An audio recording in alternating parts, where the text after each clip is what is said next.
Extension શીખવાના છે, તો એને ડિટેલમાં શીખીએ. તો સૌથી પહેલાં તો આપણે અહીંયા ક્યુટિકલ સોફ્ટનર લગાવી દેવાનું છે. જો ક્યુટિકલ સોફ્ટનર લગાવ્યા પછી આપણે ક્યુટિકલ્સને પુશ કરી દેવાના છે આ રીતે.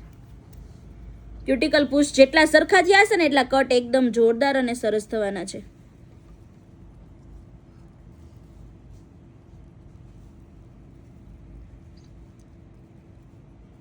ઓકે, અને ત્યારબાદ હવે લેવાનું છે ક્યુટિકલ કટર. જે એમના ક્યુટિકલ્સ છે ને એને આપણે આવી રીતે કટ કરી દેવાના છે. જે કોઈ બી એક્સ્ટ્રા ક્યુટિકલ્સ હોય ને, મેડમના ક્યુટિકલ્સ બહુ ઓછા છે એટલે આપણે એટલી બધી કટ કરવાની નીડ પડશે નહીં. ઓકે, જે વ્હાઇટની સ્કિન છે એ બસ આવી રીતે અંદરની સાઈડથી કાઢી લેવાની. જો આપણે ક્યુટિકલ્સ કટ નથી કર્યા ને તો બી જો મારા જે ક્યુટિકલ કટર છે ને, જો ડેડ સ્કિન કેટલી બધી આવી, મેં અંદરની સાઈડથી આ રીતે કર્યું હતું, દેખાય છે? બહુ બધી ડેડ સ્કિન આવી. આ કમ્પલસરી રિમૂવ કરવાની છે તમારે. ચાલો, આપણો નેલ્સ ક્લીન થઈ ગયો. હવે લેવાનું છે આપણે ફાઇલર. સૌથી પહેલાં તો એમનો જે આ વધેલો નેલ્સ છે ને એને આપણે નેલ કટરની મદદથી કટ કરી દેવાનો છે કમ્પલસરી. કોઈ બી પ્રકારનું નેલ આર્ટ કરો ત્યારે તમારે નેચરલ નેલ્સમાં વર્ક કરતા હોય ને તો જ કટિંગ નથી કરવાનું. બાકી તમારે કોઈ બી પ્રકારના એક્સટેન્શન્સ કરો ને એટલે તમારે નેલ્સને, એક્સ્ટ્રા નેલ્સને કટ કરી દેવાનો છે. ઓકે, પૂરેપૂરો સરખો કટ કરવાનો છે. ચાલો, હવે લેવાનું છે આપણે હાર્ડ બફર.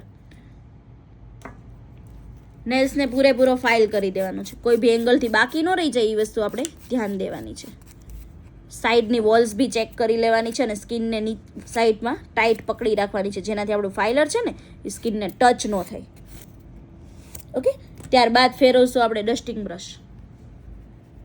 જો મારો નેલ્સ ક્યાંયથી બી ફાઇલ કરવાનું બાકી નથી. હવે લેવાનું છે આપણે સોફ્ટ બફર. પૂરેપૂરા નેલ્સને આપણે સોફ્ટ બફ કરી દેવાનો છે. ચાલો, એને આપણે સાફ કરી દેવાનો છે. હવે લેવાનું છે આપણે એસીટોન વાળું વાઇપ્સ લેવાનું છે અને પૂરેપૂરા નેલ્સને આપણે ક્લીન કરવાનો છે આવી રીતે. ઓકે, ત્યારબાદ લેવાનું છે આપણે ડિહાઇડ્રેટર. જો ડિહાઇડ્રેટર લેવાનું છે અને તમે ડિહાઇડ્રેટર લગાવશો ને એટલે ઓન ધ સ્પોટ ગાયબ થઈ જશે. એર ડ્રાય આવે છે, ગાયબ મતલબ કે. ઓકે, ત્યારબાદ લેવાનું છે આપણે પ્રાઇમર. ડિહાઇડ્રેટર પછી પ્રાઇમર લગાવવાનું છે.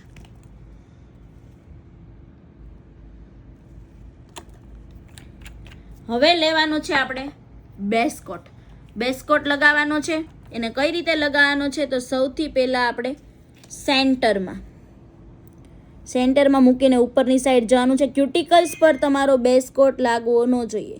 ઓકે, આ વસ્તુનું તમારે ધ્યાન દેવાનું છે. જો તમારો ક્યુટિકલ્સ પર બેઝ કોટ કે કોઈ બી કલર્સને એવું લાગી જાય ને તો આપણી આ સ્પેશિયલ કોટન સ્ટીક છે, તમારે આને છે ને એસીટોન વાળી કરવાની છે. અને ત્યારબાદ જ્યાં તમારી પ્રોડક્ટ્સ લાગી હોય ને એને તમારે આવી રીતે સાફ કરી દેવાનું છે. આવી રીતે ક્યુટિકલ્સ પાસેથી પરફેક્ટલી ક્લીન થઈ જશે અને રૂછા બી નહીં ચોટે.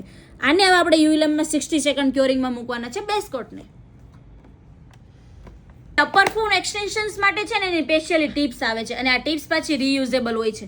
ઓકે, આવી રીતની ટિપ્સ આવે. આ મારી અલગ અલગ શેપનું બોક્સ વાળી છે. આમાં સિંગલ શેપના બોક્સ વાળી બી ટિપ્સ આવે છે. જો આવી રીતના બધા અલગ અલગ શેપ વાળી ટિપ્સ આવે છે. ઓકે, જોઈ લો.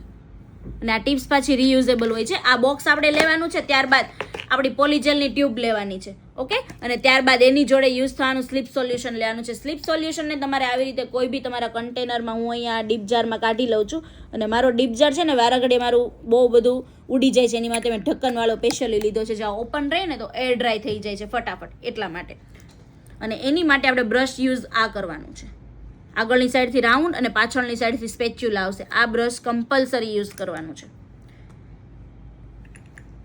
બેઝ કોટ ક્યોર થઈને આવી ગયો છે. હવે આ સ્પેચ્યુલા છે ને એને આપણે આ લિક્વિડ વાળું કરવાનું છે અને આની ઉપર આપણે અહીંયા લેવાનું છે આ લિક્વિડ, મતલબ કે પોલીજેલનું જે લિક્વિડ છે ને એ આપણે આની ઉપર લેવાનું છે. એકદમ ઘટ જ આવશે આવી રીતે. ઓકે, અને હવે આને આપણે ટિપ્સની અંદર રાખવાનું છે. જો આપણે જે અપર ફોર્મની ટિપ્સ છે ને આપણે સાઇઝિંગ વાળી ટિપ્સ લઈ લીધી છે. આમાં માપ બી લેવાનું છે તમારે, જેમ આપણે ટેમ્પરરી એક્સટેન્શન્સમાં લઈએ ને એ જ રીતે. અને આની ઉપર તમારે આ જેલને મૂકી દેવાનું છે આ જ રીતે. મેં આ ટ્રાન્સપરન્ટ લીધું છે. આમાં વ્હાઇટ અને પિંક બી આવે છે. તમે તમારા અકોર્ડિંગ કોઈ બી લઈ શકો. હવે બ્રશ લેવાનું છે. બ્રશને તમારે આની અંદર ડીપ કરવાનું છે, યાદ રાખજો. ડાયરેક્ટલી નહીં થાય. બ્રશને તમારે આની અંદર ડીપ કરવાનું છે ને ત્યારબાદ આમાં તમારે આ જેલને આવી રીતે સ્પ્રેડ કરવાનું છે. ઓકે,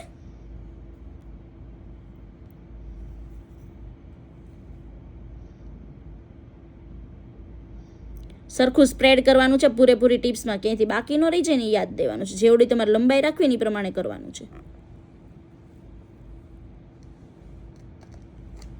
અને તમે અહીં આગળથી જોઈ બી શકો છો કે મારું સરખું થયું છે કે નથી થયું સ્પ્રેડ એમ.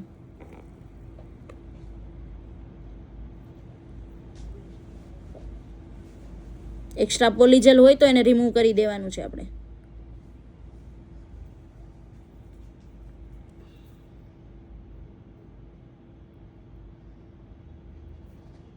વિધાઉટ લિક્વિડનું આ જેલ સ્પ્રેડ નહીં થાય, યાદ રાખજો.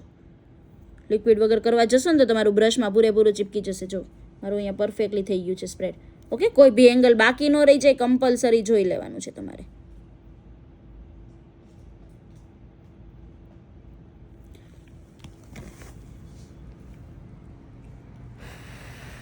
ડ્રાય થવા દેવાનું તમે જે આ યુઝ કર્યું હતું ને એને.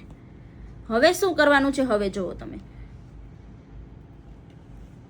તમારે એક ટોર્ચ લાઇટ લેવાની છે અને સ્ટાર્ટ કરીને મૂકી દેવાની છે. ઓકે, ત્યારબાદ હવે જુઓ તમારે ઉપરની સાઈડથી નીચેની સાઈડ આવી રીતે પ્રેસ કરવાનું છે. અને આને તમારે, મેમ હાથ તો ઢીલો મૂકો, આને તમારે અહીંયા ક્યોર કરાવી દેવાનું છે.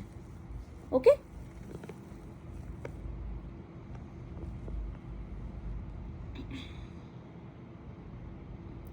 હવે આને તમારે બેક સાઈડ ફેરવવાનો છે હાથને. અને હવે જો અહીંયા જે એક્સ્ટ્રા લિક્વિડ આવ્યું હોય ને એને તમારે પાછું બ્રશમાં આવી રીતે કરવાનું છે અને અહીંયાથી તમારે શેપ આપી દેવાનો છે અને નેલ્સનો વ્યવસ્થિત.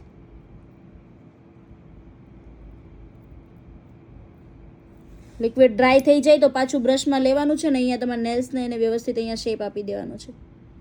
જેવો નેલ્સનો શેપ છે ને એ જ રીતે.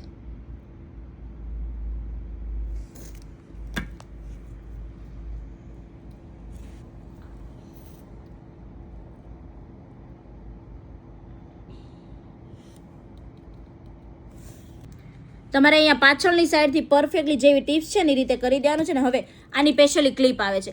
આ ક્લિપ તમારે આને પહેરાવી દેવાની છે, જેનાથી છે ને એની જે પોઝિશન છે ને એની એ રહેશે. તમને પકડવામાં બી ફાવશે. આ એક બહુ બેનિફિટવાળી વસ્તુ છે આપણી માટે. ઓકે, અને આને હવે તમારે સીધું કરીને જોઈ લેવાનું. જો આપણો નેલ્સ અહીંયા સરખો થઈ ગયો છે. આને હવે આપણે ડાયરેક્ટલી યુવી લેમ્પમાં ક્યોર કરવા મૂકી દેવાનો છે. 60 સેકન્ડ ક્લિપની સાથે જ મૂકવાનું છે. આપણું યુવી લેમ્પમાં ક્યોર થઈ ગયું છે. ક્લિપ્સને આપણે રિમૂવ કરીએ છીએ. ઓકે, ત્યારબાદ હવે જો તમારા ટિપ્સને છે ને આવી રીતે બસ ખાલી બેન્ડ કરવાની છે.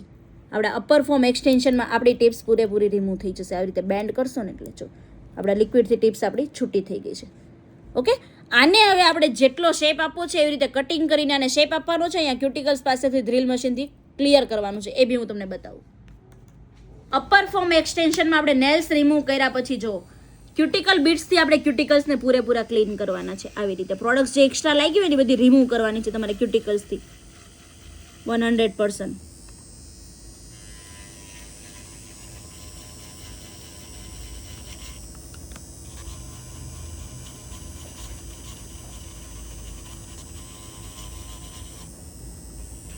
ચાલે તો વિડીયો